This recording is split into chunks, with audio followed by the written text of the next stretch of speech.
19K follower.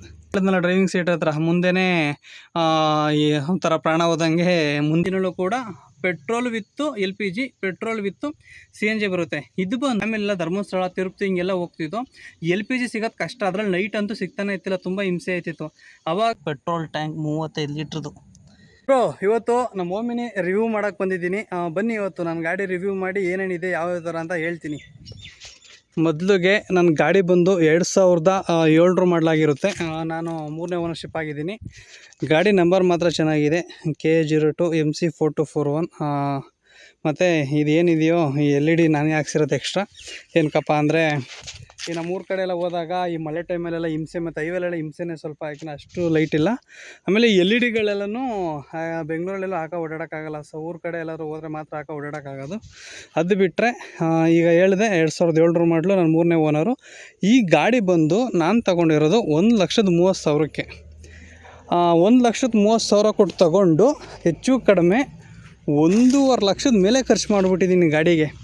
ಏನಕ್ಕೆ ಅಂದರೆ full engine ಕೆಲಸ, ಆಫ್ ಇಂಜಿನ್ ಕೆಲಸ, ಹಿಂಗೆ ಅದು ಇದು ಅಂದ್ಕೊಂಡು ಸ್ವಲ್ಪ ಎಕ್ಸ್ಟ್ರಾ ಗೊತ್ತಿಲ್ಲದಂಗೆ ಬೇರೆ ಬೇರೆ ಮೆಕ್ಯಾನಿಕಲೆಲ್ಲ ಕೆಲಸ ಮಾಡಿಸ್ಬಿಟ್ಟಿದ್ದೀನಿ. ಏನಪ್ಪ ಅಂದರೆ ಇದು ಬಂದು ಗ್ಯಾಸಲ್ಲಿ ಓಡ್ತಿತ್ತು ಅವಾಗ. ಗ್ಯಾಸ್ ಮೆಕ್ಯಾನಿಕ್ ಬೇರೆ ಇರ್ತಾರೆ, ಪೆಟ್ರೋಲ್ ಮೆಕ್ಯಾನಿಕ್ ಬೇರೆ ಇರ್ತಾರೆ. ಕೆಲವೊಬ್ರು diesel petrol mechanic gas mechanic ಕೆಲಸ ಮಾಡಲ್ಲ. ಅದರಲ್ಲೂ ಅದು ಬೆಂಗಳೂರಲ್ಲೇ ಓಮಿನಿ ಮಾಡೋದು ಸ್ವಲ್ಪ ಕಷ್ಟನೇ.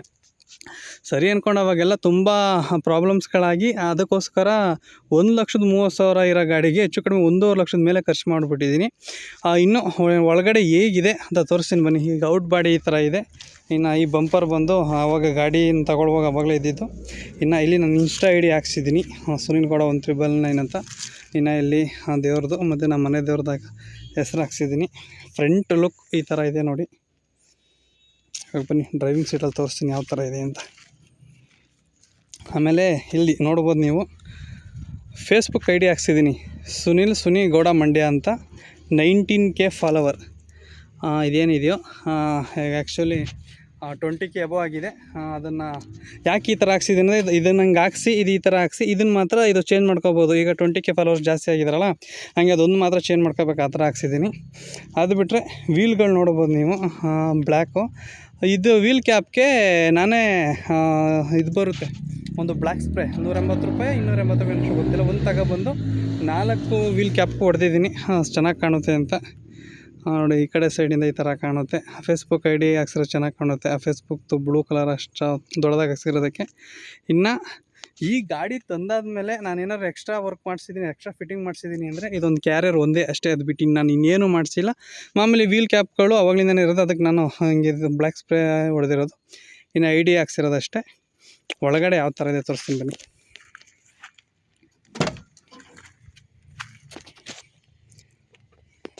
ಎಷ್ಟು ಕಿಲೋಮೀಟ್ರ್ ಓಡೈತೆ ತೋರಿಸ್ತೀನಿ ಬನ್ನಿ. 1,35,940 ಓಡೈತೆ ನನ್ನ ಗಾಡಿ. ನಾನು ತರುವಾಗ 1,00,000 ಏನೋ ಇತ್ತು ಅನಿಸುತ್ತೆ. ಇವಾಗ ನಾನು ತಂದು 4 ವರ್ಷ ಆಯಿತು. 4 ವರ್ಷಕ್ಕೆ 35,000 ಓಡಿಸಿದ್ದೀನಿ. ಮತ್ತು ಇಲ್ಲಿ ನೋಡ್ಬೋದು ಗಣೇಶನ ಹಾಕಿದ್ದೀನಿ. ಇದು ಮೀಶೋಯಿಂದ ತಂದಿರೋದು, ತರಿಸಿರೋದು. ಮತ್ತು ಇದು ಬಂದು ನಾನು ಹೆಂಡ್ತಿ ಕೊಟ್ಟಿರೋದು ಗಂಟೆ. ಮತ್ತು ಇಲ್ಲೇ ದೇವರು ಮುಂದೆಗಡೆ, ಏಕೆಂದರೆ ನಮ್ಮ ಓಮಿನಿಗೆ ಇಲ್ಲಿ ಫ್ರಂಟು ಇಲ್ಲೆಲ್ಲ ಡ್ರೈವ್, ಯಾಕೆಂದರೆ ಹಿಂಗೆ ಪ್ರಾಣ ಮುಂದೆನೇ ಇರೋದು, ಅದರಿಂದ ಎಲ್ಲ ಇಲ್ಲೇ ದೇವ್ರ ಆಶೀರ್ವಾದ ಇರಬೇಕಲ್ಲ, ಅದರಿಂದ. ಇನ್ನು ಈ ಕಡೆ ಸೀಟ್ಗಳೆಲ್ಲ ಸ್ವಲ್ಪ ಎಲ್ಲ ಕಿತ್ತೋಗ್ಬಿಟ್ಟವೆ, ಸೀಟ್ಗಳೆಲ್ಲ ಹಾಕ್ಸ್ಬೇಕು. ಅದು ಬಿಟ್ಟರೆ ಮಾಮೂಲಿ ಲ್ಯಾಂಪ್ ಇದೆ. ಅದು ಬಿಟ್ಟರೆ ಇನ್ನು ಇಲ್ಲೇನು ಡಾಕ್ಯುಮೆಂಟ್ಸ್ ಇಲ್ಲಿ ಮಾಡಿಲ್ಲ, ಎಲ್ಲ ಇದು ಮಾಡಿಕೊಂಡಿದ್ದೀನಿ. ಡ್ಯಾಶ್ ಬಾಕ್ಸಲ್ಲಿ ಏನು ವಾಚು ಇನ್ನು ಸಣ್ಣ ಪುಟ್ಟ ಏನಿದೆ, ಇಷ್ಟು ಜಾಗ ಇದೆ ಇದರಲ್ಲಿ. ಅದು ಬಿಟ್ಟರೆ ಇಲ್ಲೊಂದು ಜಾಗ, ಇನ್ನು ಇದು ಸಾಂಗ್ ಕೇಳೋಕ್ಕೆ, ಮತ್ತು ಇಲ್ಲಿ ಬಟ್ಟೆ ಗಿಟ್ಟೆ ಇಲ್ಲೊಂದು ಸ್ವಲ್ಪ ಜಾಗ ಇದೆ ಅಷ್ಟೇ. ಅದು ಬಿಟ್ಟರೆ ಚಾರ್ಜ್ ಹಾಕ್ಕೊಳ್ಳೋಕ್ಕೆ 2 ಪಾಯಿಂಟ್ ಹಾಕೋಬೋದು. ಅದು ಬಿಟ್ಟರೆ ಇದು ಬಂದು ಇದ್ರದ್ದು ಇದು ಆನ್ ಮಾಡೋದು. ಇನ್ನು ಇದು ಬಂದು ಇದು ಮಾಡ್ತೇವಲ್ಲ, ಚೌಕ್, ಗಾಡಿಗಳು ಚೌಕ್ ಇರ್ತಾವಲ್ಲ, ಆ ಥರ ಜಾಸ್ತಿ ಯೂಸ್ ಮಾಡೋಕ್ಕೆ ಹೋಗ್ಬಾರ್ದು, ಮೈಲೇಜ್ ಡ್ರಾಪ್ ಆಗಿಬಿಡುತ್ತೆ, ಅದು ಮಾತ್ರ. ಇನ್ನು ಇಲ್ಲಿ ಕೀ ಇಲ್ಲಿದೆ. ಇನ್ನು ಇದು ಆರನ್ದು ಚೇಂಜ್ ಮಾಡ್ಕೊಳ್ಳೋದು, ಯಾವ ಥರ ಆರನ್ ಬೇಕು ಆ ಥರ. ಇನ್ನು ಹೆಡ್ ಲ್ಯಾಂಪು, ಇನ್ನು ಮುಂದೆ ಹೇಳಿದ್ನಲ್ಲ LED ಲ್ಯಾಂಪ್ ಐತೆ ಅಂತ, ಅದರದ್ದು ಆನ್ ಮತ್ತು ಆಫ್ ಇದು. ಅದು ಬಿಟ್ಟರೆ ಗಾಡಿ ಸೌಂಡ್ ಯಾವ ಥರ ಕೇಳಿಸ್ತಿದೆ ಬನ್ನಿ ಸ್ಟಾರ್ಟ್ ಮಾಡಿ ತೋರಿಸ್ತೀನಿ. ನ್ಯೂಟ್ಲು ಮಾಡಿಕೊಂಡು ಗೇರು ನೋಡ್ಬೋದು, ಓಮಿನಲ್ಲಿ ಯಾವ ಥರ ಫಸ್ಟು ಸೆಕೆಂಡು 3rd 4 ಮತ್ತು ರಿವರ್ಸ್ ಹಿಂಗೆ ಈ ಥರ ಇದೆ.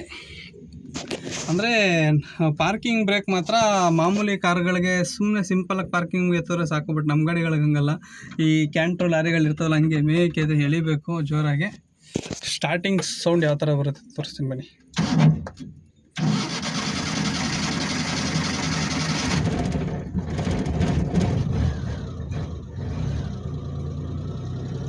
ಸ್ಟಾರ್ಟ್ ಆಯ್ತು ಈಗ. ಪೆಟ್ರೋಲು ಸದ್ಯಕ್ಕೆ ಎಂಡಲ್ಲಿದೆ, ಇನ್ನು ಗಾಡಿ ಅಷ್ಟು ಹೀಟೇಲ್ ಏನಿಲ್ಲ, ಒಂದು ಅರ್ಧಕ್ಕಿಂತ ಕಡಿಮೆ ಇದೆ. ಈಗ ಹಿಂದೆಗಡೆ ಸೌಂಡ್ ಯಾವ ಥರ ಬರುತ್ತೆ ಅಂತ ಹೊರಗಡೆಯಿಂದ ಕೇಳಿಸ್ತೀನಿ ರೀ.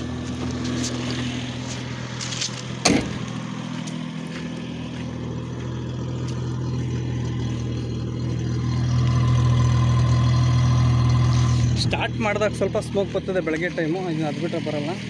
ಸೌಂಡ್ ಏನಕ್ಕೆ ಅಂದರೆ ಓಮಿನಲ್ಲಿ 2 ಥರ ಸೌಂಡ್ ಐತೆ. ಇದು MP5 ಅಂತ ಒಂದು ಗಾಡಿ ಬರುತ್ತೆ, ಕಾರ್ಪೆಟ್ ಗಾಡಿ, ಅದು MP5 ಗಾಡಿ. MP5 ಗಾಡಿ ಬೇರೆ ಥರ ಸೌಂಡ್ ಬರುತ್ತೆ. ಇದು ನಮ್ಮದು ಕಾರ್ಪೆಟ್ ಗಾಡಿ, ಇದು ಈ ಥರ ಸೌಂಡ್ ಬರುತ್ತೆ. MP5 ಸ್ವಲ್ಪ ಇನ್ನೂ ಬೇರೆ ಥರ, ಇದಕ್ಕಿಂತ ಸ್ಮೂತ್ ಬರುತ್ತೆ ಸೌಂಡ್ ಅದು. ಈ ಗಾಡಿ ಆಫ್ ಮಾಡೋಣ. ಇನ್ನು ಅದಾದಮೇಲೆ ಮಧ್ಯದಲ್ಲಿ ಯಾವ ಥರ ಜಾಗ ಇದೆ ನೋಡ್ಬೋದು ನೀವು. ಮಿಡಲ್ ಕ್ಲಾಸವ್ರಿಗೆ, ಒಂದು ಜಾಸ್ತಿ ಫ್ಯಾಮಿಲಿ ಅಂದರೆ ಹಿಂಗೆ 7-8 ಜನ ಹೋಗೋರಿಗೆ ಓಮಿನೇ ಸರಿ. ಯಾಕೆ ಅಂದರೆ ಆರಾಮಾಗೆ ಇಲ್ಲಿ ನೀವು ನೋಡ್ಬೋದು ಸೀಟು, ಅದು ಫೋಲ್ಡಿಂಗ್ ಸೀಟು, ಫೋಲ್ಡ್ ಮಾಡೋದಷ್ಟೇ. ಇನ್ನು ಈ ಕಡೆ ಒಂದು ಸೀಟ್ ಬಿಚ್ಚಾಕಿದ್ದೀನಿ, ಇದರಲ್ಲೇ ನಾನು ಹೋಟ್ಲಾಗ್ತೀನಲ್ಲ, ಅದರಿಂದ ಅಲ್ಲಿ 3 ಜನ, ಈ ಕಡೆ 3 ಜನ 6, ಮುಂದೆಗಡೆ 2 8 ಜನ ಆರಾಮಾಗಿ ಹೋಗ್ಬೋದು. ಮತ್ತು ಇಲ್ಲಿ ಸ್ಪೀಕರು ಈ ಥರ ಇದೆ. ಇದು ಚಿಕ್ಕ ಸ್ಪೀಕರ್ಗಳು ಬರ್ತವೆ, ನಾನು ಹಾಕ್ಸಿಲ್ಲ, ಇದು ಅವಾಗ್ಲಿಂದ ಗಾಡಿಯಿಂದ ಅವಾಗ್ಲಿಂದ ಇರೋದೆ. ಈಗ ಸದ್ಯಕ್ಕೆ ಅವಾಗಿಂದ ಇವೇ ಇದ್ದಾವೆ. ಇದನ್ನೇ ಈ ಥರ ಫಿಟ್ ಮಾಡಿಸ್ಬಿಟ್ಟಿದ್ದೀನಿ ಡೋರ್ಗಳಿಗೆ. ಮತ್ತು ಈ ಗಾರ್ಡ್ಗಳೆಲ್ಲ ಇವಾಗ ಹಾಕ್ಸಿರೋದು, ಈಗ ಒಂದು ಸಲ ರೀಸೆಂಟಾಗಿ ಗಾರ್ಡ್ ಹಾಕ್ಸಿದ್ದೀನಿ. ಇನ್ನು ಇಲ್ಲೆಲ್ಲ ಹೋಟ್ಲ್ ಹಾಕ್ತೀನಲ್ಲ, ಅದರಿಂದ ಈ ಹುಲ್ಲೈತೆ, ಇನ್ನೊಂದು ಸ್ವಲ್ಪ ಇಷ್ಟಾಗ್ಲಿಕ್ಕೂ ಹಾಕಬೇಕು. ನಾವು ಒಳಗಡೆ ನೀವು ನೋಡ್ಬೋದು ಗಾಡಿ ಒಂದು ಸ್ವಲ್ಪ ಹಿಂಗೆಲ್ಲ ಕಿತ್ತೋಗ್ಬಿಟ್ಟಿದ್ದಾವೆ. ಯಾಕೆ ಅಂದರೆ ಓಮಿನಿಯಿಂದ ಎಷ್ಟು ಬೆನಿಫಿಟ್ ಇದೆ ಅಂದರೆ, ಇದರಲ್ಲಿ ನಾನು ಹೋಟ್ಲ್ ಹಾಕ್ತೀನಿ. ಎಷ್ಟೋ ಕುಟುಂಬಗಳಲ್ಲಿ ಓಮಿನಿ ಒಂಥರ ದುಡಿಮೆಗೆ ಐತೆ. ತುಂಬ ಫ್ಯಾಮಿಲಿಗಳು ಓಮಿನಿಲಿ ಹೋಟ್ಲ್ ಹಾಕ್ತಾರೆ. ಆಮೇಲೆ ಏನಾರು ಮಾರೋದು, ತಿನ್ನೋರು, ಸಂತೆಗಿಂತೆಗೆ ಹೋಗಿ ತುಂಬ ಎಲ್ಲ ಥರ ಯೂಸ್ ಮಾಡ್ತಾರೆ. ಮತ್ತು ಫ್ಯಾಮಿಲಿಗೂ ಯೂಸ್ ಮಾಡ್ಬೋದು. ಹಂಗೆ ಲೋ ಬಜೆಟಲ್ಲಿ ಬಿಸ್ನೆಸ್ಗೆ ಫ್ಯಾಮಿಲಿಗೆ ಓಮಿನಿ ಸರಿ. ಏನಪ್ಪ ಅಂದರೆ ಅದೇ ನಾನು ಹೇಳಿದ್ನಲ್ಲ, ಡ್ರೈವಿಂಗ್ ಸೀಟ್ ಹತ್ರ ಮುಂದೆನೇ ಈ ಒಂಥರ ಪ್ರಾಣ ಹೋದಂಗೆ ಮುಂದೆನೇ ಇರೋದು ಪೂರ್ತಿ ಸ್ಟೇರಿಂಗು. ಬಟ್ ಏನಪ್ಪ ಅಂದರೆ ನಾವು ಎಷ್ಟು ನಿಧಾನಕ್ಕೆ ಹೋಗ್ಬೋದು, ಆಪೋಸಿಟ್ ಹೆಂಗೆ ಬರ್ತಾರೇನೋ ಗೊತ್ತಿಲ್ಲ. ನನ್ನ ಗಾಡೀಲಂತೂ ನಾನು ಆಲ್ಮೋಸ್ಟ್ 80 ಅದ್ರ ಮೇಲೆ ಜಾಸ್ತಿ ಹೋಗೋದೇ ಇಲ್ಲ, NH ಹೈವೇಗೆ ಹೋದರೂ ಕೂಡ. ಇನ್ನು ನೋಡ್ಬೋದು ಇಲ್ಲೆಲ್ಲ ಊರುಗಡೆ ಹೋದಾಗ ಸೌದೆ ಗುಜ್ಮಟ್ಟೆ ಕಾಯಿ ಏನಾದ್ರು ಬಂದಾಗ ಹಿಂಗೆಲ್ಲ ಕಿತ್ತೋಗಿರೋದು. ಇನ್ನು ಅದು ಬಿಟ್ಟು ಸೀಟು ಅಷ್ಟೇ ಆವಾಗ ಬಂದಿರೋದು, ಗಾಡಿಯಿಂದ ನಾನು ಹಾಕ್ಸಿಲ್ಲ, ಇನ್ನು ನಾನು ಹಾಕ್ಸ್ಬೇಕು. ಇನ್ನು ಇದೊಂದು ಲೈಟು ಬ್ರೇಕ್ ಹಾಕ್ದಾಗೆ ಲೈಟ್ ಬರ್ತಿತ್ತು, ಅದೇನಾಗುತ್ತೋ ನೋಡಿಲ್ಲ, ನೋಡೋಣ. ಈಗ ಸಣ್ಣ ಪುಟ್ಟ ಕೆಲಸಗಳು ಮಾಡಿಸಿದ್ದೀನಿ, ಅದೇ ಹೇಳಿದ್ನಲ್ಲ, ಆಫ್ ಇಂಜಿನು, ಫುಲ್ ಇಂಜಿನು, ಮತ್ತು ಇವೆಲ್ಲ ಹೊಂಟೋಗ್ಬಿಟ್ಟಿದ್ದು. ಹಿಂಗೆ ಸಣ್ಣ ಪುಟ್ಟ ಮಾಡಿಸ್ತಾ ಇದ್ದೀನಿ. ಬನ್ನಿ.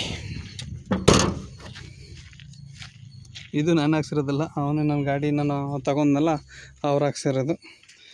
ಇನ್ನು ಹಿಂದೆ ಲುಕ್ ಈ ಥರ ಕಾಣುತ್ತೆ. ಆರಾಮಾಗೆ ಕಡಿಮೆ ದುಡ್ಡಲ್ಲಿ ಒಂದು 8 ಸೀಟ್ರ್ ಗಾಡಿ ಅಂದರೆ ಓಮಿನಿ. ಅದು ಬಿಟ್ಟರೆ ಮೈಲೇಜ್ ಅಂತ ಬಂದರೆ ನಿಮಗೆ ಓಮಿನಿಲಿ ಬರೋದೇ ಒಂದು 14-15, ಇಲ್ಲ ಮ್ಯಾಕ್ಸಿಮಮ್ ಅಂದರೆ 17-18 ಪೆಟ್ರೋಲ್ ಗಾಡೀಲಿ ಮಾತ್ರ ನಾನು ಹೇಳ್ತಾ ಇರೋದು.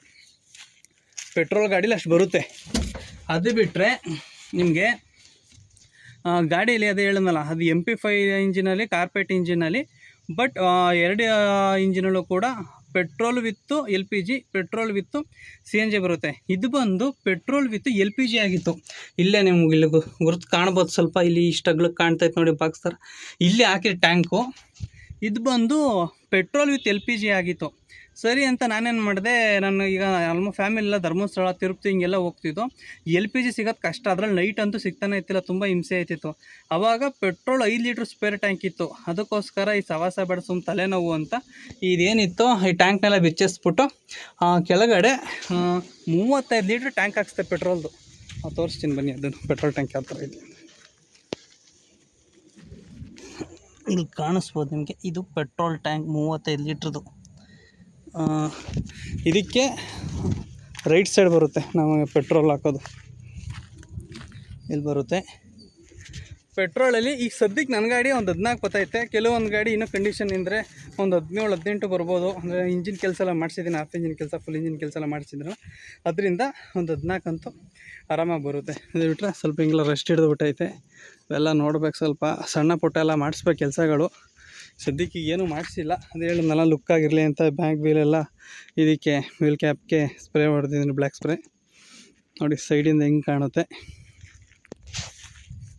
ಹೆಚ್ಚು ಕಡಿಮೆ ನನಗೆ 4 ವರ್ಷ ಆಯಿತು ಗಾಡಿ ತಗೊಬಂದು. ಗಾಡಿ ಇರೋದ್ರಿಂದ, ಗಾಡಿ ಇರಬೇಕು ಆಲ್ಮೋಸ್ಟು. ಚಿಕ್ಕ ಯಾವ್ದಾದ್ರು ಸರಿ ಮನೆಗಳಲ್ಲಿ ಗಾಡಿ ಇದ್ದರೆ ಚೆಂದ. ಈ ಕಾರಲ್ಲಿ ಆರಾಮಾಗಿ ಫ್ಯಾಮಿಲಿ ಊರಿಗೆ ಹೋಗೋದು ಬರೋದು, ಯಾರೋ ಫಂಕ್ಷನ್ಗಳಿಗೆ ಹೋಗೋಕ್ಕೆ ಬರೋಕ್ಕೆ ಎಲ್ಲ ಅದಕ್ಕೂ ಸಖತ್ತಾಗಿರುತ್ತೆ. ಅದರಲ್ಲೂ ನಮಗೊಂದು ಸ್ವಲ್ಪ ಲುಕ್ ಇರಬೇಕು. ಈಗ ಏನಾದರೂ ಈಗ ನನಗೆ ಹಿಂಗೆ ಲುಕ್ಕಾಗಿ ಕಾಣಬೇಕು ಸ್ವಲ್ಪ, ಅದಕ್ಕೆ ಇನ್ನೂ ಏನಾದರೂ ಮಾಡಿಸ್ಬೇಕು ಅಂತ ಇದ್ದೀನಿ. ಬಟ್ ಹೋಗ್ತಾ ಒಂದೊಂದು ಚೂರು ಏನಾದ್ರು ಮಾಡಿಸ್ಬೇಕಂತ ಇದ್ದೀನಿ. ಏಕೆಂದರೆ ಇಲ್ಲಿ ಮೇಲ್ಗಡೆ ಪೇಂಟಿಂಗ್ ಎಲ್ಲ ನೋಡ್ಬೋದು ನೀವೆಲ್ಲ, ಸ್ವಲ್ಪ ಇಲ್ಲಿ ಪೇಂಟಿಂಗ್ ಎಲ್ಲ ಹೊಂಟೋಗ್ಬಿಟ್ಟೈತೆ. ನೋಡೋಣ ಏನೇನೆಲ್ಲ ಮಾಡಿಸ್ಬೋದು. ಅದು ಮುಂದೆ ಎಲ್ಲ ಇನ್ನೂ ಸ್ವಲ್ಪ ಮಾಡಿಫೈ ಮಾಡಿಸಿದ್ರೆ ನೆಕ್ಸ್ಟ್ ಅದೊಂದು ವೀಡಿಯೋ ಮಾಡಿ ಹಾಕ್ತೀನಿ. ಈಗ ಸದ್ಯಕ್ಕೆ ಸೀಟ್ ಬೆಲ್ಟ್ ಅಂತ ಬಂದರೆ ಮುಂದೆ ಮಾತ್ರ ಇರೋದು, ಇನ್ನು ಹಿಂದೆಗಡೆ ಏನಿಲ್ಲ, ಮುಂದೆಗಡೆ ಇಬ್ಬರಲ್ಲಿ ಹಾಕೋಬೋದು. ಅದು ಬಿಟ್ಟರೆ ಇನ್ನು ಹಿಂದೆಯವ್ರಿಗೇನೆ ಸೀಟ್ ಬೆಲ್ಟ್ ಏನಿಲ್ಲ. ಇನ್ನು ಇದು ಆರಾಮಾಗಿ ಹಿಂಗೆ ಫೋಲ್ಡ್ ಮಾಡ್ಬೋದು, ಹೇಳಿದ್ನಲ್ಲ ಆವಾಗಲೇ, ಹಿಂಗೆ ಫೋಲ್ಡ್ ಮಾಡಿ ಈ ಥರ ಹಿಂಗೆ ಬಿಡೋದಷ್ಟೇ. ಆದ್ದರಿಂದ ನಾನು ಈ ಥರ ಫೋಲ್ಡ್ ಮಾಡಿಬಿಟ್ರೆ ನನಗೆ ಇಷ್ಟು ಜಾಗ ಉಳ್ಕೊಳ್ಳುತ್ತೆ ಹೋಟ್ಲಾಕೋಕ್ಕೆ. ಇಲ್ಲೆಲ್ಲ ಐಟಮ್ ತುಂಬಿಕೊಂಡು ಹೋಟ್ಲಾಕೋತೀನಿ.